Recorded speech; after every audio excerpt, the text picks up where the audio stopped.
펜시찰든 역대 한국 힙합크루 가운데 대중적으로 가장 많은 사랑을 받은 크루 중 하나입니다. 씬에서 가장 핫한 92년생 원숭이들의 조합. 기존에도 많은 팬들을 거느리고 있던 그들은 플레이어로서 최고의 시너지를 보여줬는데요. 보컬에서 화려한 기교와 음색을 보인 딘과 크러쉬, 개성과 타격감 있는 랩으로 조진 지코와 페노메코. 이들의 밸런싱은 말 그대로 어떤 단짠단짠을 오가는 극락 조합이라고 할 수가 있었죠. 또 음악적인 성향과 더불어 인간적으로도 이들은 워낙 잘 맞았기에 뭔가 철저한 계산하에 모여서 음악을 한다기보단 그들에게 음악이 하나의 놀거리란 인상을 심어줬어요. 근데 그 놀이의 결과물이 단순히 장난기 어린 친구들의 에뛰드 같지 않고 완성도 높은 작품으로서 귀결됐다는 점이 펜시찰드가 더욱 주목을 받았던 이유죠.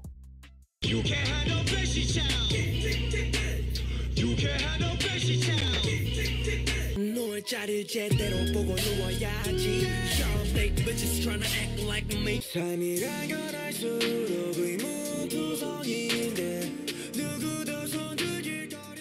지금 들어도 아주 쌈박하죠? 플레이어들 한 명 한 명의 개성이 강해가지고 곡이 어수선하고 난잡하게 들릴 수 있었지만 적절한 강약 조절을 통해 곡을 일관성 있게 끌어갔어요. 가령 지코가 첫 벌스에서 터뜨리면 딘이 다음 벌스에서 한번 유하게 풀어주고 다시 크러쉬나 페노메코가 터뜨리는 식으로 말이죠. 솔직히 펜시찰드는 크루 단위로 폭넓은 활동을 한 것도 아닌데 내는 곡마다 화제성을 불러 모으고 콘서트도 1분 만에 매진시킬 만큼의 파급력을 모은 건 아무래도 플레이어들의 영향력이 컸는데요. 하지만 여기 당시 플레이어들의 가려졌던 보조 역할을 그저 묵묵히 해준 서포터이자 프로듀서가 있습니다. 그는 바로 밀릭이죠. 밀릭이 자신의 이름을 본격적으로 알리게 된 계기는 쇼미더머니 출연 그 이후부터입니다. 근데 해당 시즌이 워낙 개같이 망하는 바람에 밀릭은 펀치넬로를 우승으로 이끌어냈음에도 불구하고 뭘 할만한 베네핏을 얻지 못했죠. 오히려 히트시킨 곡이 없다는 명목으로 프로듀싱 능력에 의심을 받곤 했는데요. 그러나 밀릭이 쇼미더머니 출연 이전에 낸 정규일집을 한번 쭉 돌려보면 깨닫게 되는 하나의 사실이 있습니다. 밀릭의 프로듀싱 능력이 비단 쇼미더머니 경연곡만으로 그 가치를 판단할 게 아니란 걸. 그럼 그 정규일집이 어떻길래 이렇게 또 호들갑을 떠는 거냐고요. 그래서 지금부터 좀 씹으려 보려고요. 클럽 에스키모와 비비드 크루를 비롯한 여러 얼터너티브 R&B 아티스트들의 등장은 한때 국내 음악 시장 전체를 주도할 만큼 그 영향력이 어마어마했습니다. 자이언티, 크러쉬, 오픈오프, 딘, 라드뮤지엄 그리고 밀릭이 해당 씬 그 중심에 있었다 할 수 있죠. 그 가운데 밀릭의 이 1집은 해당 장르 특색의 전형을 따르고 있어요. 이펙트를 먹인 둔탁한 드럼, 잔잔하게 깔리는 씬 사운드, 힙합과의 장르 간 크로스오버 등이 그 예시죠. 이처럼 밀릭은 얼터너티브 R&B의 속성을 빨아들이면서도 앨범 자체의 완성도를 높이기 위한 고뇌의 흔적을 앨범 내에서 찾아볼 수 있었는데요. 앨범의 몰입감을 높이는 사운드의 유기성, 그러면서도 청자에게 확실한 임팩트를 가하는 앨범의 킬링 트랙도 놓치지 않았죠. 그리고 뭐니뭐니 해도 그 하이라이트는 자신이 속한 크루, 클럽 에스키모와 펜시찰드가 든든한 피처링 군단으로 나선 트랙들이었고요.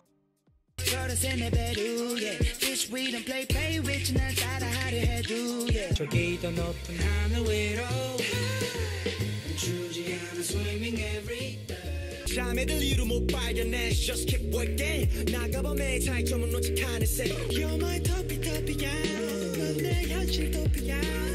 더 높이 가자.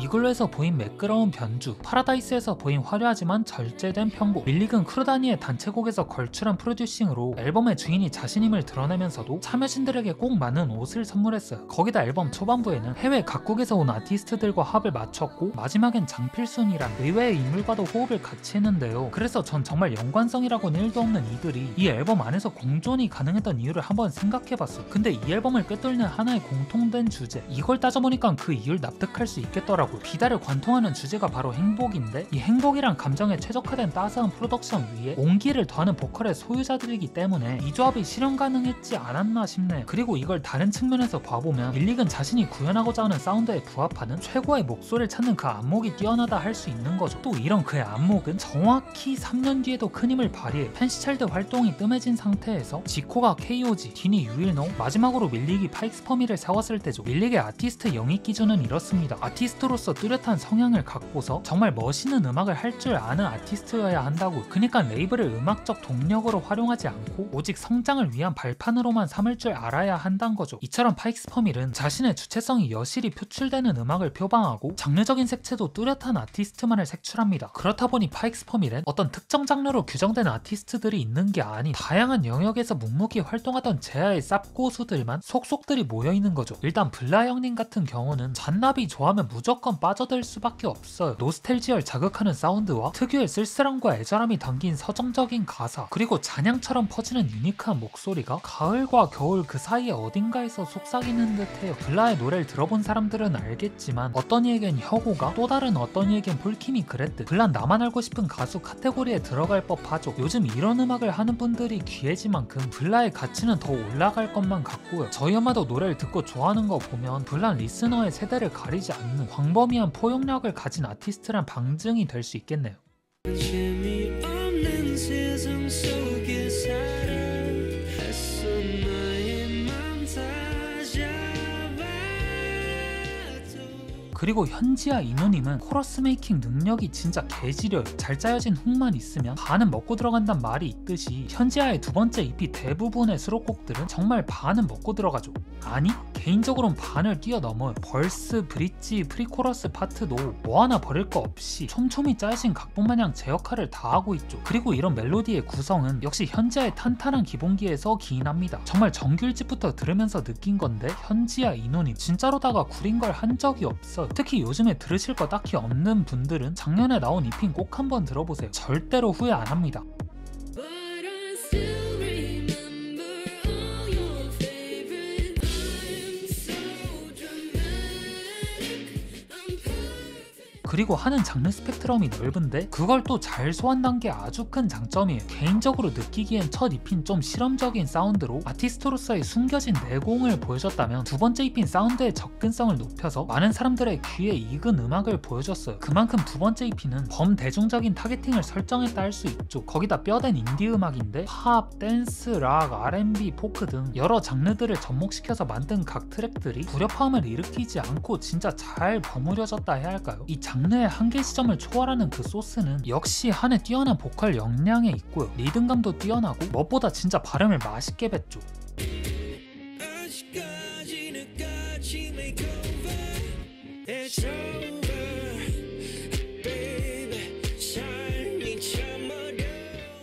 아이오한 힙합 좀 들은 사람이라면 익히 알고 있는 이름이죠. AP 알케미 소속 아티스트들, 특히 스윙스랑 많은 작업을 진행한 바 있고 쿤디판다의 역작, 네버코만을 만든 장본인이기도 합니다. 이런 면에서 아이오아의 첫 EP는 왜 그가 다수의 래퍼들의 작업물에 투입됐는지 납득을 시키는데요. 귀를 막 찌르는 것 같은 날 서 있는 전자음악의 향연, 동시에 지속적인 변주를 거친 비트의 타격감이 마치 프랭크 형님을 떠오르게 하죠. 그러면서도 프랭크와 차별화가 되는 지점도 확실합니다. 비트에 쓰이는 소스들이 프랭크와는 달리 훨씬 날카로워요. 이게 정신적으로 막 두드려 패는 것 같은데 그 두드려 맞는 게 너무 기모찌하달까요? 그만큼 청각적인 쾌감이 대단한 앨범이죠. 또 최근에 락 기반의 음악들과 네오소울, 어반 뮤직 등의 새로운 장르와 더불어 보컬에도 도전하고 있는 추세예요. 이런 걸 보면 아이오아가 장르 이해도도 높으면서 음악적인 야욕도 넘치는 아티스트란 걸 확인할 수가 있죠.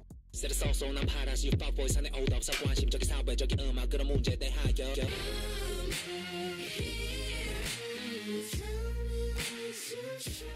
그리고 최근 파익스퍼밀의 수장인 밀릭이 거의 6년 만에 자기 앨범으로 컴백을 했어요. 길었던 공백기가 있었던 만큼 이전의 감각을 좀 잃어버리진 않았을까 하는 그런 걱정과 의심의 꽃이 피어나기도 했는데 그럴 필요가 없었더라고요. 앨범 제목처럼 전체적으로 물결같이 잔잔하게 흘러가지만 유속에 따라 그 힘의 차이가 달라지듯 앨범 안에서 강인함도 느낄 수가 있었죠. 그 강인함을 표현하는 수단은 이전까지 선보인 적이 없는 락 사운드였고요. 이같이 물결은 전작과는 좀 반대되는 결을 따라갔지만 궁극적인 가치는 행복이란 대목에서 두 앨범은 목적의식이 상응한다는 공통점이 있습니다. 그리고 밀릭은 이 감정을 고스란히 표현하기 위해 프로듀서의 옷을 잠시 벗고 플레이어로서 앨범 안에 잠시 등장하기도 했죠. 그리고 생각보다 노래를 잘하더라고요. 좀 놀랐어요. 분위기에 휩쓸리지 않고 그저 제 역할에 묵묵히 충실했던 게 느껴졌다 할까요? 암튼 이렇게 밀릭은 자신을 포함해서 시온, 크러쉬, 최준희, 현지알 게스트로 불렀는데 역시 전작에서 보여준 피처링 기억 능력이 여전히 살아있음을 체감케 한 라인업이었습니다.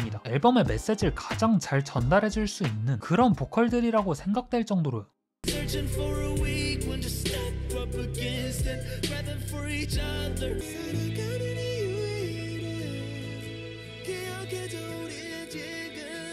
But I read into signs that only gave false hope. People make small circles then all this pure in one moment. 제가 저번에 요즘 차트에 들을 거 없단 영상을 올린 적이 있죠. 그러니까 차트에 들을 게 없다고 느끼는 이유가 음악을 위한 음악이 아닌 컨텐츠를 위한 음악을 생산하는 메인스트림의 어떤 근시안적인 태도 때문이란 거였는데요. 근데 오늘 소개한 파익스퍼밀 소속 아티스트들은 정말 음악을 위한 음악을 하는 집단이란 게 느껴져요. 뭐 이런 사람들이 메인스트림을 장악해야 한다 이런 의미를 내포한 발언이 아니라 정말 아직까지 이런 음악을 소신껏 하는 사람들이 음악 생태계의 일부에 자리하고 있다는 게 그냥 저 같은 사람한테는 참 고마운 존재들인 거죠. 어느 순간 고여있는 제 플레이리스트에 유입되는 성능이 야무진 정화조라고 비유가 될 정도로. 그래서 여러분들도 아직 세상의 빛을 보지 못한 또 다른 나만 알고 싶은 가수를 만들고 싶다면 이분들 중에서 정말 아무나 디깅해보시는 걸 추천합니다. 노래가 좋은 건 일단 기본으로 깔고 가니까요. 네, 그럼 전 이만 여기서 물러가 보고요. 다음 영상으로 올게요.